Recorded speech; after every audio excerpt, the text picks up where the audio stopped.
Okay, everybody. We are going to do our draft analysis on the Panthers exclusively. This is just on them because it's like the home team. So, as you guys know, most people we know, yeah, we're not like biased. You go back and look at our prediction videos. Yeah. We'll say, okay, I think they're going to be outmatched in this game. So don't, we're impartial here. Yeah, I mean, obviously we're Panthers fans. I have a Cam Newton shirt on. You got a Panthers hat on. I mean, it's no secret we're Panthers fans here, but. Like you said, we're not unbiased. Like we're not biased. All right, let's see.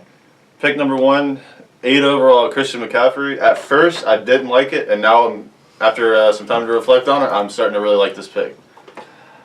Because at first, Leonard Fournette was the most he was the hottest running highly publicized, I guess you could say, running back in this draft class. But I think for our fit, at first I thought it would be better if we got him, but now that it might be just because we got Christian McCaffrey and it's trying to warm up to it, but I think the Panthers have never gotten a pure pass catching running back before. I mean, you can say D'Angelo Williams. I'm talking about he is third down what you want. Yeah, and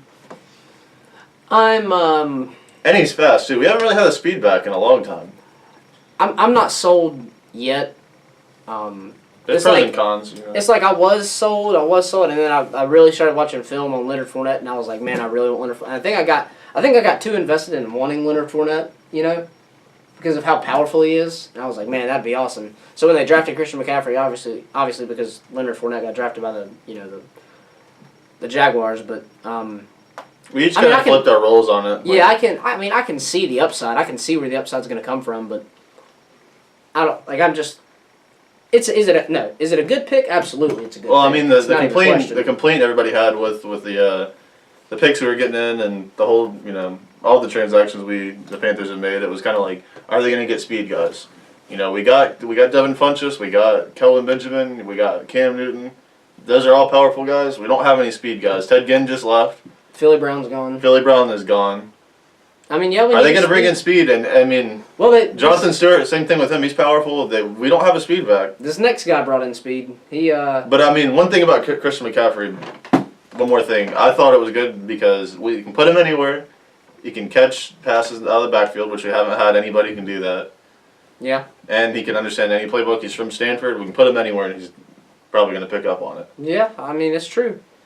And then, speaking about speed, they got, I know his name, I want to mess it up somehow. Curtis Samuel from Ohio State. He runs a 4.31. He's 5'11", and he's 196 pounds. Yeah, he's pretty much he's a Ted Ginn carbon copy. That's what you said whenever we first got him, and I agree with it. He's a carbon copy of Ted Ginn. I like this. He's played some running back too. I don't think they'll probably use him at running back, but they could do the reverse that Ted Ginn would do all the time. They can do that. He had 771 rushing yards and 8 touchdowns on rushing, and he had 865 receiving yards with 7 touchdowns receiving. So I mean, and they need speed. There's no doubt about it. 15 touchdowns.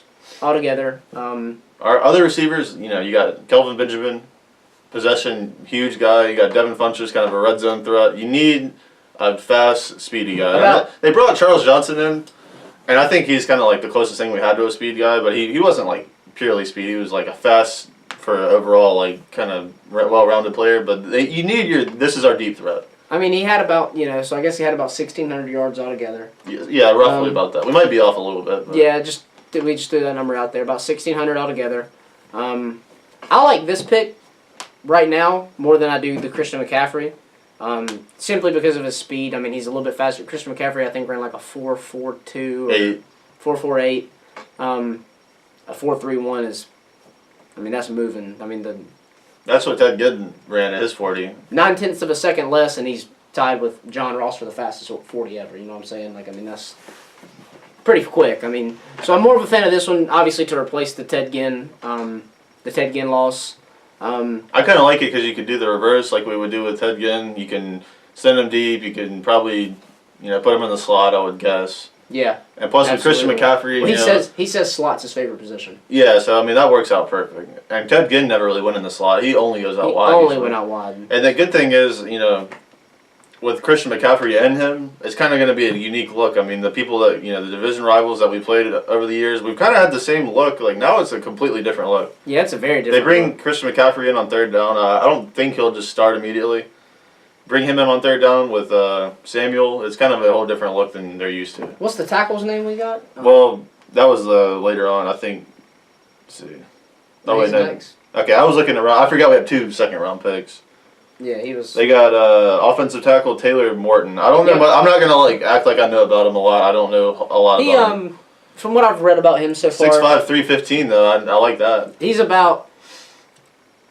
He'll probably move to. He played left tackle at Michigan, and from what I understand, he'll probably play right. So I guess that means if he's playing right, who would we move to? Well, they got Ryan Quill's brother Matt Quill, so I'm sure he'll be on the blind isn't side. I think he's a tackle. Is he a tackle? I don't know. He's. They can really. I mean, they have options. I mean, Ryan they Quill, can, yeah, Ryan Quill. I mean, I don't know. This kid might be a. This kid might get in there and tear it up. I mean, if you look at our line now, it's not like how it used to be, where you're like, all right, Ryan Quill's in the middle, phenomenal. Okay, the guards, Trey Turner, great guard. Then it's like, okay, that's kind of our foundation. The rest of the guys are kind of like they get moved in and out. We've had some injuries, so that's pretty much why. But now it's kind of like, all right, we got a solid left tackle, a solid guard, a solid center. And then the other tackle spot, they have a couple guys that can see who fills it best. they drafted this kid who's. And this guy will be big. competition for people. He's big. I mean. And then whoever's second place could always play guard if they're willing to do that. Yeah, I mean. So I like the way the line's looking. That was the biggest concern, the line and the explosiveness speed guy position, I guess you could say. Yeah. They took care of that. This one have the cornerback on there they took? It has it down later. The next pick was the Deshaun Hall. Oh yeah, defensive end, Texas A&M. I've heard good things about him. Like I heard the Gettleman press conference. He said it was kind of like everybody's kind of like made fun of Gettleman for getting so many defensive linemen, but it was kind of like he couldn't resist. And that's fine. Dave Gettleman said that himself. Well, he was pretty much like I couldn't help but get him. Like it was basically. That's funny. Well, I mean, I'm okay with him doing that. It's just last year he did it first round. It was like we don't need a lineman. Well, a lot of people got to think about it like this. Last year he drafted a tackle. And Vernon Butler hasn't. He didn't do a lot. He's a tackle. We got to think. Julius Peppers only signed a 1-year deal. Yeah. He's retiring after this. I hate to tell you, he's signed probably going to retire. He signed a 1-year deal, more than likely to retire. I would say. I mean, if you look at our line now, I guess it's going to be like on this side. He gets Peppers. He gets play behind Peppers for a whole year. You got Peppers on this side. I guess Charles Johnson on this side. You got Kawan Short, and then you got Starr in the middle. Charlotte Tulane. And then I think I see why they got Vernon Butler. If you go back and look at the 2015 year, all the pressure came from the middle. That's why I think they had so many comebacks from other teams, because it was like Kawan Short gets tired, the whole line, starts to kind of diminish and with the pressure. And now, I think they were trying to get Vernon Butler goes in there, he can create pressure just like them, and it continues on. Keeps everybody fresh. And that was on paper a good idea. Paper, it didn't work out for whatever reason. Yeah, he just. I think he wasn't as good as everybody projected him to be. Yeah, I mean, Clowney. Maybe he just needs work. Clowney was the same way, and now he's a top 10 pass rusher. So I mean, there's hope. Yeah, there's hope. But the DN thing makes sense because Julius Peppers, as of right now, he's only playing for a year. Yeah. Charles Johnson, he's not old, but he's not young. He's not as old as Peppers, but most people don't play as long as Peppers if you're gonna look at it. Especially at DN. You're getting hit every single play. So now you lost Coney Ely, so you lost the young guy. So of course you want another young. Okay, what are we gonna do tomorrow kind of thing? So you got him, and he can replace whoever retires, probably Julius Peppers. It makes sense. It makes sense. So. And then let's see, who else did they get? And I've heard good things about them. I don't know a lot about them. I kind of knew about the first two guys, but I'm not gonna pretend like I know about the rest of them. The next one was a defensive back from Miami, Corn Elder. Yeah. Let's see. I think they just wanted to get somebody to play with. We're definitely gonna need a corner. They're gonna need a corner, and I think what they've done is they got Daryl Worley, they got James Bradbury, and they got Zach Sanchez. They got all these young guys, and hopefully one or two of them, hopefully two of them, are like, okay, we're keeping them, franchise players. Yeah. I think that's kind of what their goal was. And Zach Sanchez, did we let Zach Sanchez go? I think he's on the practice squad. Yeah, that's right. He got moved to practice squad. That's what happened. So this will be a good. They're trying to bring a ton of people in, and it's like, all right, hopefully one of them or two of them were good. I think James Bradbury solidified; he's staying. He did good. He did really. I didn't like some of the things he did, but most of what he did, I was impressed. For a rookie, the only thing about him was he's really a lot like Norman. Yeah. He can kind of get burned. He's not the fastest guy, but you're not beating him within 20 yards. He's physical. He's big. He can make any tackle. So if he does get beat, he can always finish the play. Does this guy's measurements on here? Let's see. It says Oh, and we forgot they got Munnerlin back, which I was really happy about. That's why I like a corner getting drafted. A rookie corner getting. They don't have his physical size. his stature on here. Okay.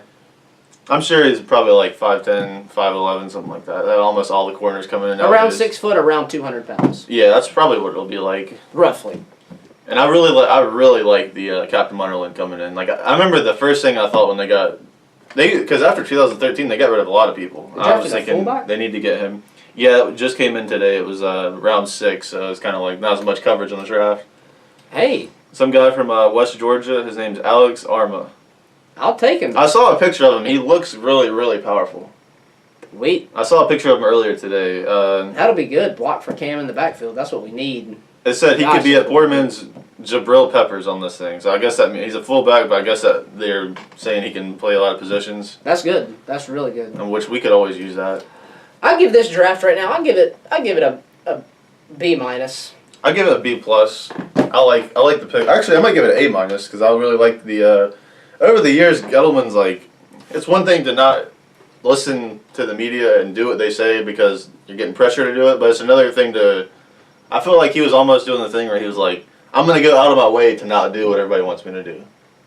The past couple years? It seems like he's doing that at least. Like it's like, okay, I know you have your style and you're not gonna compromise it, that's fine, but it was almost like, okay, it's a point where it's like it makes sense to do this, you should do this, and he would just not do it, almost to like not go back on his word kind of thing. Yeah. This year we get the two main concerns we were talking about at the end of last year. They need speed, they need a line. Yep. They got a tackle, they got a fast receiver. And I know he likes defensive end, so he got his little, He got his defensive end he wanted real bad. He got his defense, and he looks pretty solid, so, I mean, it kind of makes sense. And they got a fullback that can play a couple of different positions, so not a bad draft. B minus over here, A minus over there. I'm in between I'm a B. I'm not a B minus, I'm not a B plus, I'm a B. I'm just a B. I'm at 85. 85 overall. 85 overall, that's what I'm giving him. I'm giving him a B. Well, I guess that would be a B. Well, I mean, if you're using the college scale it'd be just a regular B. That's what I'm saying. You're using the 10-point scale here. I'm using a 10-point scale that I'm giving them. Here's the 10-point scale. They got a B.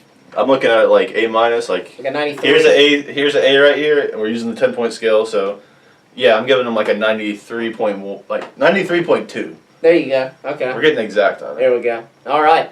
Well, that's our Panthers draft analysis. If you want a draft analysis of another team, we promise we'll research. This is just our home team, so we did. Everybody we know wanted to hear this video. We'll do any team you want. We might. Yeah, we were going to do a whole draft, but you got 30. About 32 teams. It'd kind of be long. We wouldn't have a lot of time to go like, oh, this team did this, this, and this. It'd be 28 teams if we just did round 1. 28 different teams. Yeah. There's a couple different teams had 2 picks. Yeah, we didn't want to just make it super fast. Yeah, we wanted to give you a little bit of detail, but thanks for watching this video. Check out everything else in the NFL playlist, and we'll see you next time.